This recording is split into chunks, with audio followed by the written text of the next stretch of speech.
ముఖ్యంగా భగవంతుని యొక్క శక్తిని తట్టుకునే విధంగా ఆ అధిక వోల్టేజ్‌లో శరీరాన్ని నింపి, ఆ భావావేశమైన పూరితమైన దైవ సంధానం పొందినప్పుడు, దాన్ని తట్టుకునే విధంగా శరీరాన్ని, మనసుని ముందుగా తయారు చేసుకోవాలి. అదే ఈ సాధనలన్నమాట. అవేమి లేనప్పుడు ఒక్కోసారి అవి తట్టుకోలేక, అవే ఏదో జరిగింది మాకు సైడ్ ఎఫెక్ట్స్ అనుకుంటారు. ఈ రకమైన వివిధ కష్టమైన శారీరక వ్యాయామం, యోగాసనాలు మామూలు ధ్యానం చేయుటకు సామాన్య మానవునికి అదృష్టం కొద్దీ అవసరం లేదు. అంటే మామూలు దానం. ఏదో శక్తిని పొందుదామని, లేదంటే ఇవాళ నేను హెడ్డింగ్ పెట్టినట్టుగా మహాగురువులతో అనుసంధానం, వాళ్ళు మనతో మాట్లాడి అంత లక్ష్యం లేకుండా ఏదో మనశ్శాంతి కోసం, ఆరోగ్యం కోసం అనుకుంటే మాత్రం పెద్ద పెద్ద నియమాలు అవసరం లేదన్నమాట.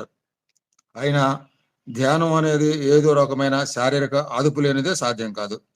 ఈ పనికి హఠయోగంలోని కొన్ని ఆసనములు సులువైనవి చాలా ఉపయోగపడతాయి.